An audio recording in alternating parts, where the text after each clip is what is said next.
All right. Now the probability should be 1, right? It is for certain. Why? Because B happened already, right? If B happened already, then so that means we rolled a 3. So it's basically saying, what's the probability that I will roll a 1, 3, or 5 given that I rolled a 3? Well, obviously obviously that is going to be 1 because I got the 3 already.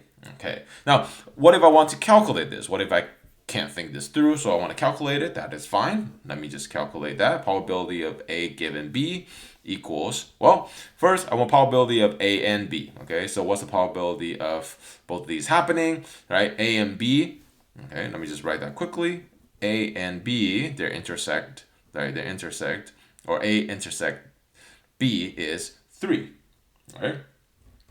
3. That's the only number only sample point that they share. So that is 1/6, right? The probability of happening is 1/6. What's the probability of B? That's also 1/6. Okay, so therefore, right? Therefore, I get a 1. Right? And so this is important because, right, in most, outside of the textbook, right, in real application, you can't visualize this, right? We're not doing it with dice rolls, okay? But this should give you some confidence that these formulas will work, right? And you can calculate, you can get to the same result. By the way, what's the probability of B given A, right? Given A happened already. So think about it, right? So that's this is saying, what's the probability that I rolled a 3 given that I rolled a 1, 3, or 5, right? Well, if I rolled a 1, 3, or 5, that is three possible outcomes. What's the probability of getting a 3 if I got one of these? 1/3, right? Okay, and I'll let you calculate. I'll let you try the formula, but you will get the same. You will get the same result there. Okay, multiplication law, right? So multiplication law is a way to compute the probability of intersection. And multiplication law really is just a rearrangement of the conditional probability. So I have this conditional probability here, which I'll write again. I'll just copy it down.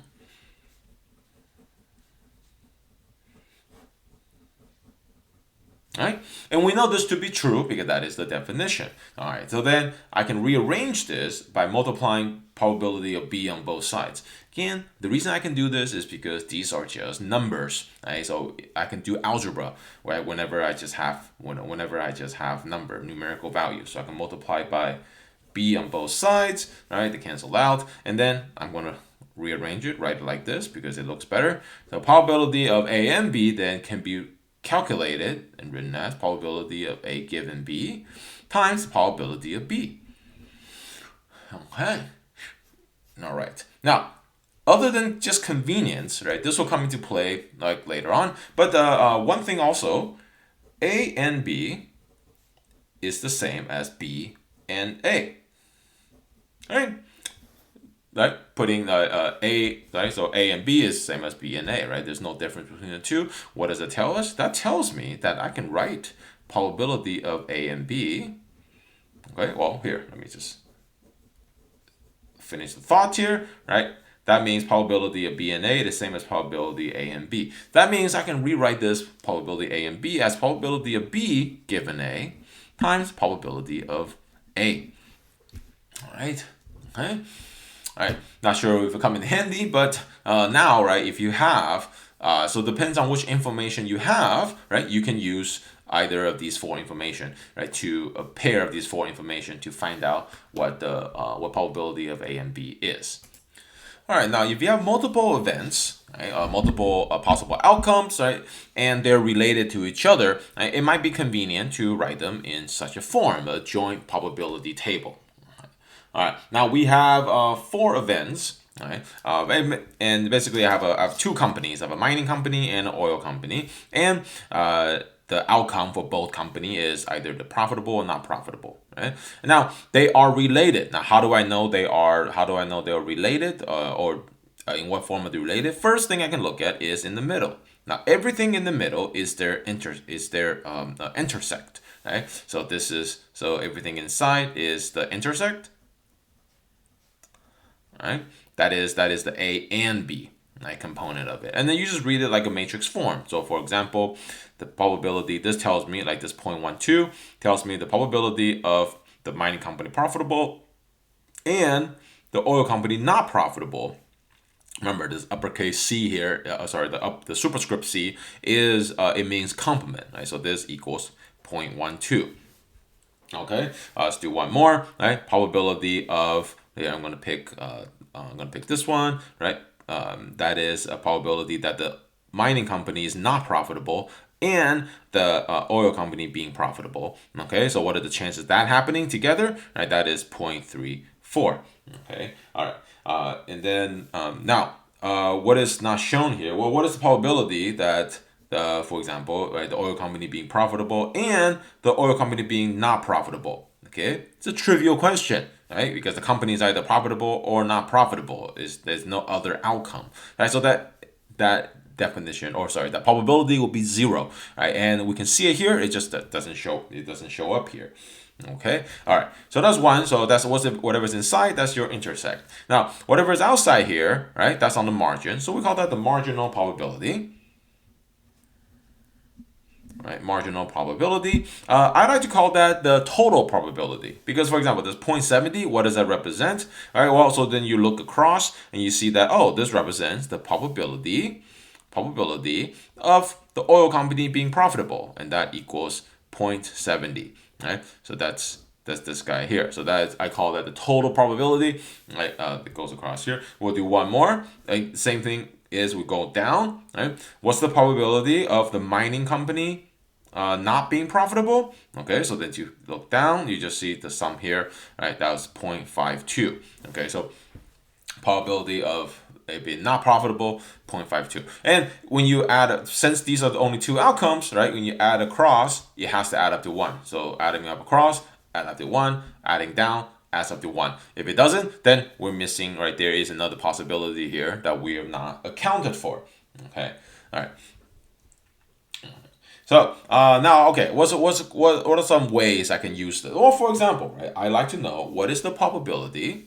Here, remove this. What is the probability that the oil company is profitable, given that the mining company is not profitable, right? So let's say that I have some additional information. I know that the mining company is not profitable. Okay, so and I also hold stock in the oil company. So I like to know, well, I'm not profitable in the mining company. What are the chances now that the oil company is profitable? Okay, so I can use my conditional probability formula. Right? Let me write it out here. So that is, I want to find their intersect, probability of MN C complement, and divided by probability of C complement. Okay, and I can find all these numbers from the table here. Okay, here we go. M and C. It's going to be, and then you pause the video if you want to try it on your own. Check your answer here when you're done. 0.34, okay, and 0.52. So I'm reading it off here and here, okay, and that's going to give me 0.65. Okay, now I want you to compare this with just the probability that the oil company is profitable. Okay, 0.70. Okay, so we read that here. What does that tell you? That tells you that whatever is causing the profitability, right, of the mining company, right, is also causing or affecting the profitability of the oil company. Because look, right, without knowing that the mining company is profitable or not, right, then the chances of oil being profitable is 0.70. But knowing that a mining company is not profitable, then the chances of the profitability for oil drops down, right? It goes to 0.65. Okay, all right. So you can read, so this will help you kind of analyze the data, right? By seeing conditional probability tells you, right, if two events are related in any way. We'll do one more example, right? What's the probability that the mining company is not profitable, given that the oil company is not profitable? Okay, all right. So again, pause the video if you want, and then read from the table the information. Okay, so here we go. I'm going to get 0.1a, 0.30, which equals 0.6. Okay, and again, comparison-wise, let me compare if I didn't have that additional information, if I just have the probability of a mining company not profitable, right, that's going to be 0.52. Okay, so again, the fact that it decreases tells me that they're both, right? Both of these company, right? Right? Increases, right? The fact that it increases tells me that if I know that one is not profitable, then it increases the chance of the other one being not profitable as well. Okay, so here's a little quick exercise to just review everything that we've gone over so far. I have a sample space, so here's an experiment, a random experiment. I have 7 different outcomes, right? And each of these outcomes, right, has a probability already assigned to it. So 0.05, 0.2, 0.2, and so on. Okay, and then we further, right, define these events A, B, C, and A, B, C, right? These are 3 different events, right? That is a collection of the sample points, right, here. So you can see. All right. So how about let's go ahead and pause the video, right, and give these a try, and then unpause to check the answer here. Okay. So each of these sample points happen independently. They don't happen with each other. So to calculate the probability of each event, you simply add up the probability of every sample point, right? So this would be 0.05, 0.25, 0.10 added up. Same thing for event B and event C. Okay, part B. Okay, on the next two, right? I went ahead and wrote out the set. So A union B. So I'll look at all the sample points as in A or B, right? And then, but I could calculate the probability of A or A union B by simply adding up the probability for all of these, okay? But that's gonna take a little while, and there's a different way to do it, right? So I'm gonna skip this part for the moment, and then go ahead and move on to C. A intersect B, A and B, all right? Now we see that E4 is the only sample point that is common between A and B, and so that makes it very easy to calculate. Probability of A and B is just the probability of E4, which is 0.25. Now, why did I do this first? Well, look, so earlier, right, we have the addition law. So A union B, the probability of A union B can be calculated like this. Probability of A plus probability of B minus the probability of A and B. Okay, all right, so this is where these laws come in very handy. Okay, then because I already calculated these, right? This is 0.4 plus 0.5 minus 0.25. Right? So that gives me 0.65. Okay, much faster. Okay, if you add up all these independently, then you will get the same answer. Okay, D. Let's do this. Are event A and C mutually exclusive? Well, let's look at their intersect. Right? A and C. What is their set? Right? And you look, there's no overlapping, there's no sample point overlapping, then it is the null set. So yes, right? Yes, they are mutually exclusive. Yes, they are. Okay. Finally, let's find B complement and probability of B complement. Okay, so B, again, we can see up there what it is. So B complement is just all of the sample points that's not in B. Okay, so if you, again, feel free to pause and try on your own. Okay, so that's all the points that's not in B complement. Now, if I want to find the probability of B complement, okay, straightforward way, I just add up the probability of all the elements here. Okay, now this is going to take a while. Oh, sorry, that's a plus, excuse me. Plus E5 plus probability of E6. Okay, but I don't want to do that, right? Because this is going to take a long time and I'm very lazy. So instead, right, I'm going to take advantage of the fact that B and B complement, they add up to the entire sample set, as sample space, right? And so that means if I want to find this, all I got to do is take 1 minus the probability of B, right? Because they add up together to equal 1. Okay, so therefore 1 minus 0.5, right, which I already calculate that, then equals 0.5. So the probability of B complement equals 0.5. Okay, one kind of way to visualize it is, right, that A union A complement, so this is any set, it doesn't matter what A is actually, is always equal the entire sample space. Right, this is always equals S. Okay, then also know that A intersect A complement equals the empty set, right? Because this includes everything that's not in this, so there must be, so it it must be that. It must be empty. Therefore, well, not therefore, but so now we can see here, right, that if this includes everything, then the probability of A happening plus the probability of A complement happening must equal 1. Probability of everything, of it all, all happening. All right, one last concept, and probably, obviously, you know what? Not probably, the most important concept in chapter 4, right? And the only reason, in my opinion, for chapter 4 to exist in a statistics textbook is the idea of independence. So I'm going to go ahead and put 2-star next to this idea. Now, what is independence? Now, I think most of people, like without taking a statistics class, you already know what independence is, or you already have an idea of what independence is. You just never call it that. Now, we're going to do it rigorously.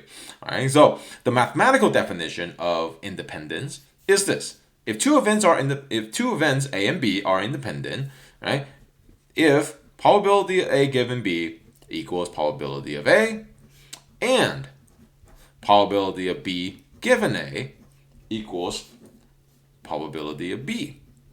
What does that mean? That means, right, that if given B happens, it does not change the probability of A happening. Okay, and vice versa. Right? B gives you no additional information. Okay. Now, if we look back a little bit earlier on our joint probability table, right, we see that, look, given that I have additional information on the mining company, right, then it changes the probability, right? PM and PM given C complement is not the same. That tells me that these two, right, that whether or not the companies are profitable, they're not independent. Okay, knowing one gives me more information about the other. Okay, this is an extremely important concept in extremely important concept in statistics, because when it comes to sample, right, when it comes to sampling process, right, you want your samples to be independent, right?